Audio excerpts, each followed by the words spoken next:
সোণাপুৰৰ পৰা মই জুবিন গাৰ্গে কৈছো, ছিংগাপুৰত কোন সেইকেইটা তাত নাই নহয়। মই এতিয়া খাৰঘুলি কাহিলীৰ পৰা কতোৱে নাই। মই এতিয়া সোণাপুৰ, মাথো সোণাপুৰ। সোণাপুৰে মোৰ শেষ ঘৰ, শেষ মঞ্চ। এতিয়াৰ পৰা গান নাগাওঁ আৰু মই মাথো শুনিম। স্পেচিয়েলি মই নাইট ছুপাৰ কেইখনক কৈছো, উজনিলৈ অহা যোৱা কৰোতে সোণাপুৰৰ এই ঠাইখিনিতে মায়াবিনীটো ডাঙৰকৈ বজাবি, ৰৈ থাকিম উজাগৰে ৰাতিৰ বুকুত। মই আগতেও কৈছিলো আৰু এতিয়াও কৈছো, মোৰ কোনো জাতি নাই, মোৰ কোনো ধৰ্ম নাই। সৰু সজাত দেখুৱাই দিলো কোন হনে তাত ব্ৰাহ্মণ, কলিতা, আলী, ৰহমান, ডেকা, বড়ো, ৰাভা, পূজাৰী আৰু এইটো কি কয় নমাজ পঢ়াই যে মৌলবীও আহিছে সৰু সজালৈ। I love people, I love man. সেইবাবে মুখ্যমন্ত্ৰী হিমন্ত দাকো কৈছো, মই বিৰোধী দলকো কৈছো, লুৰি নকিল সকলোকে কৈছো, পলিটিক্স নকৰিবা বন্ধু। মই সৰু সজাই মানুহৰ অসমখন বিচাৰিছিলো। চাই থাকিম সোণাপুৰৰ পৰা। খেলি মেলি হলে কষ্ট পাম, উভতিও আহিব নোৱাৰিম।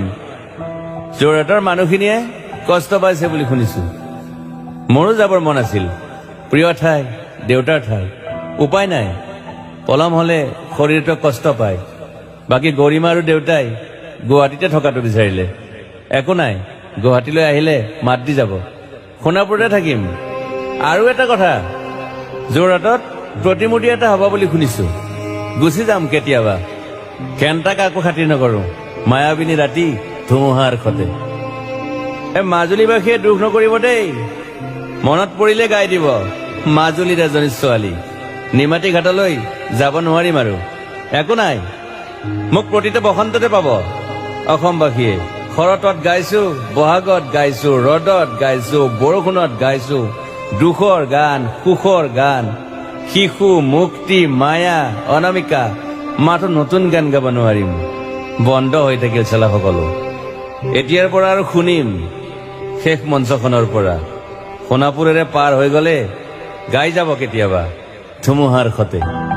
মাজতে সাঁথৰ এটা কওঁ, ছিংগাপুৰত মহন্তদাই কোৱা মতে নৰ্থ ইষ্ট ফেষ্টিভেল আছিল। মই আগতেও কৈছো, সাগৰ মোৰ প্ৰিয়। সিদ্ধাৰ্থ, শেখৰ, মই একেলগে সাগৰ গলো। পিছত গম পালো ঘেণ্টা মই মৰি থাকিলো বোলে। বাকী নাজানো ক'ত কি হল। শেখৰো নাই, সিদ্ধাৰ্থ নাই। অকলে অকলে কফিন এটাত দিল্লী হৈ সৰু সজাই পালো। বাট আই লাইক পিচ। মই শান্তি বিচাৰো। বৰ কম সময় পালো। মন আছিল কিবা এটা কৰিবলৈ। উশাহটোৱে বন্ধ হৈ থাকিল সাগৰত। বাকী মোৰ দুখৰ মানুহজনী চিনি পাই নাই আপোনালোকে? য়েছ, গৰিমাৰ কথাকে কৈছো। মই নাথাকিলেও তাইৰ আৰু দেউতাৰ খবৰ ল'ব আপোনালোকে। মই নাথাকিলেও বিহু হ'ব লাগিব অসমত। চিধা কথা। আকৌ কৈছো, মই সোণাপুৰতে থাকিম এতিয়া। মোৰ সমাধিৰ ওচৰৰে গলে গাই যাব সকলোৱে মায়াবিনী ৰাতিৰ বুকুত।